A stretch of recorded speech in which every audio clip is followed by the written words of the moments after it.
Você está falando do encontro com a paternidade de Deus, não foi numa conferência, Não, não foi no parque da foi Disney, numa não escada foi de um hospital.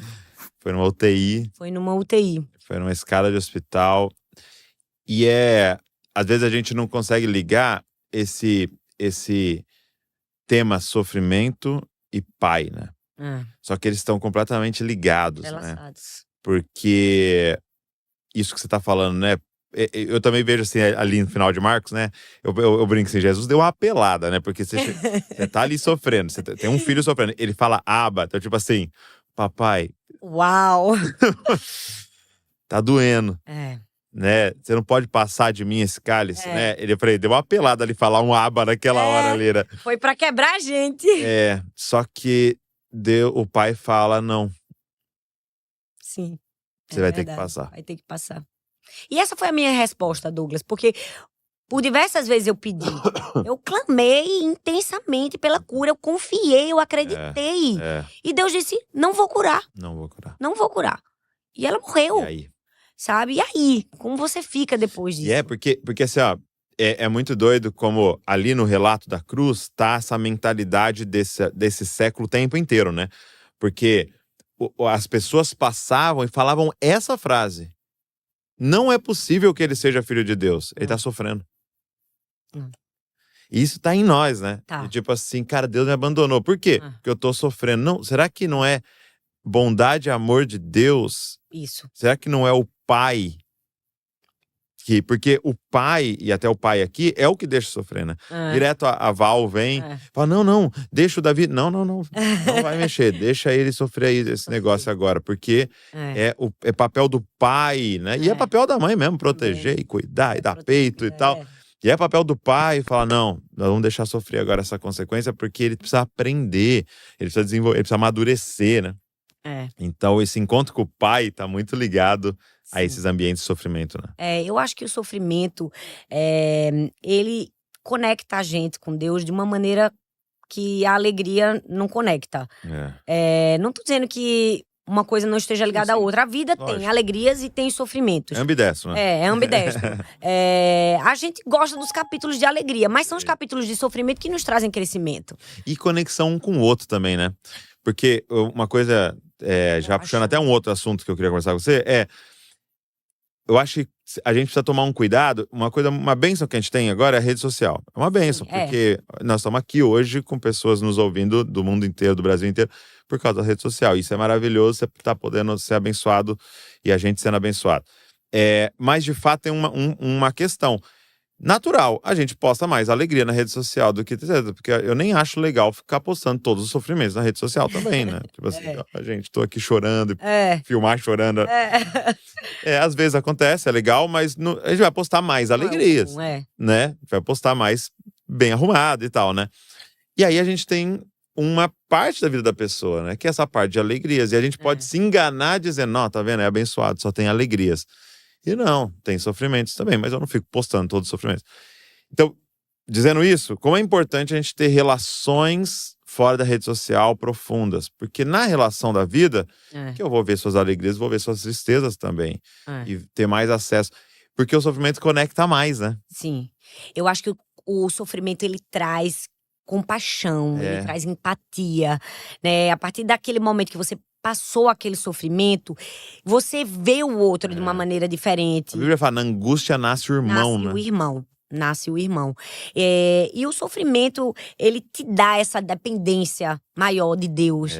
Ele forja a sua motivação, ele forja o seu caráter, ele te coloca mais próximo do Senhor e das pessoas também. Ele te mostra a tua falibilidade, tua fragilidade, tua humanidade, tua vulnerabilidade. Ele te expõe a você.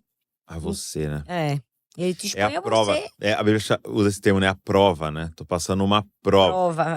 E a prova, a gente olha muito assim, né? Preciso passar nessa prova pro professor ver, né? Mas a prova, ela é pra mim mesmo, né? Que nota que eu tirei, né? Exato. Como estão os meus conhecimentos, né? Porque... Deus já sabe, né? Deus já sabe, mas a gente... como você falou, assim... Às vezes a gente precisa do sofrimento para perceber algo que a gente não está percebendo na gente. Um exemplo clássico, se a gente for falar de escritura, é a lepra, né? A lepra é aquela doença silenciosa, que as pessoas perdem uma mão, perdem membros, porque elas não sentem a dor. Por isso que sentir a dor é tão importante, porque ela te mostra onde está o erro, sabe? Então, assim, eu acho que o sofrimento e a dor em si, ela não é negativo como muitos gostam de ver. Ela nos mostra, tem atenção aqui. Perceba isso aqui. Olhe pra isso aqui, sabe? Pare agora. Tenha mais cuidado, cuide de você. Então, assim, a dor mostra onde tá o problema pra gente.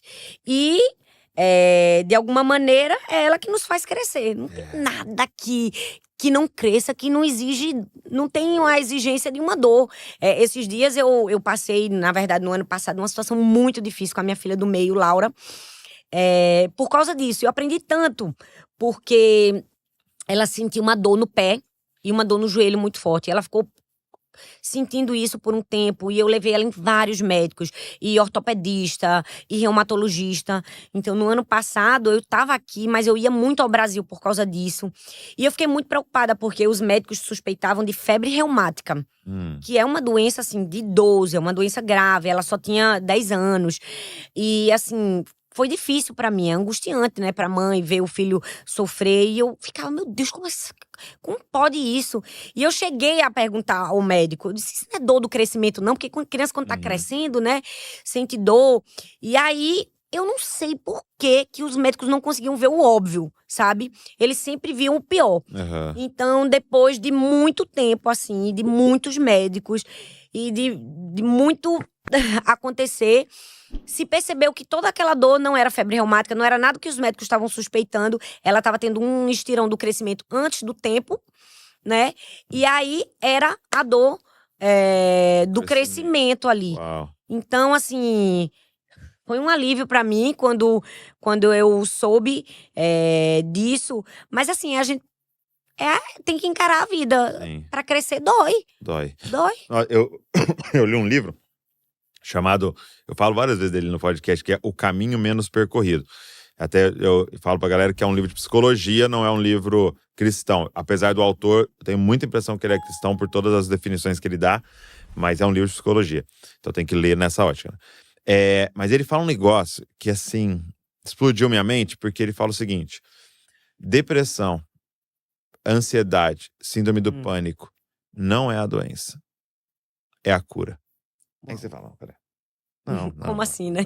Eu estive ao lado de alguém em depressão, eu já já tive ansiedade, isso aqui. Não, é doença. Ele não, é a cura. Ele fala, por quê? Ele fala, doença é o estado doentio que você estava vivendo. Depressão, a ansiedade, síndrome do pânico é o alarme tocando, chegou a hora de resolver. Não dá mais continuar vivendo dessa forma doentia. Isso. Então, o seu sistema dizendo, não foi pra isso que você foi criado. Eu não aguento mais, você vai ter que resolver. Exato. E você vai atrás do médico, você vai atrás do psiquiatra, você vai atrás do psicólogo, você vai atrás do pastor, você vai atrás... Não sei o que você vai fazer, o seu sistema tá dizendo. Mas vai atrás de resolver, porque você tá num processo doentio que soou esse alarme. E o sofrimento é isso, porque eu vi outro livro que eu li há anos atrás, foi A Dádiva da Dor, você já viu? Filipe Yancey? Eu li, na época, o Decepcionado com Deus. Não, esse A Dádiva da Dor, ele começa contando uma história de uma doença, e uma menina até que tinha essa doença, de alguém que não sente dor. Cara, terrível. Exato. É terrível. Por exemplo, ela parava numa perna só, ela não percebia, porque a gente, que nem eu tô aqui, eu troco, você acabou de trocar. Por quê? Começa a doer. Por quê? O que o seu corpo tá avisando? Essa posição já deu, tá apertando ali, troca de posição. Então a gente troca de perna, por exemplo, que se a gente tá apoiada, quando a gente tá de pé, ela não tinha dor. Então ela podia ficar de pé numa perna só até machucar. Ela colocava a mão no fogo, não sentia nada.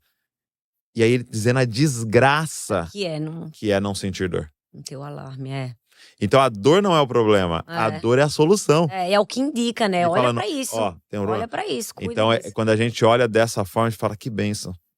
Existe o sofrimento. Se eu pudesse sugestionar um livro que eu li que também foi muito especial para mim, é Viktor Frankl, Em Busca de Sentido. Uau, Todos os livros dele são muito fortes, né? Um médico que passou pelo campo de concentração.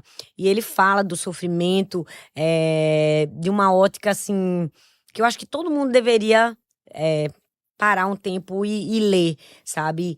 E olhar para a vida com mais contentamento. Né? Às vezes a gente tá ali com um sofrimento. Eu não posso dizer pequeno, porque não tem como. É um tamanho para cada um. Né? É um tamanho para cada um. Mas é essa perspectiva diferente que a gente tem que ter diante do sofrimento. É o que faz tudo fazer sentido, faz tudo colocar as coisas em perspectiva. Perspectiva, né? Tudo no lugar. Eu vi um cara que trabalhava com marketing digital, assim, que tal. Ele tem uma empresa muito grande aqui nos Estados Unidos. E ele falando assim, que às vezes acontecia de eles fazerem um movimento lá, tal, na empresa e perder milhões, né? E aí vinha aquele negócio, né, aquela ansiedade. Ele falou que ele tem uma técnica. Ele entra no escritório, senta, e aí ele imagina, é macabro assim, mas ele imagina o filho dele com um tumor no cérebro. Aí quando ele para assim, ele fala, isso aí não é nada. Ele fala assim, coloca em perspectiva. Coloca em perspectiva. O tamanho do seu problema. Isso. Entendeu? Diante dos seus valores principais, as coisas que são importantes realmente na vida. Isso aí não é nada, a gente trabalha, a gente recupera e tal. Então isso é muito, perspectiva é muito importante.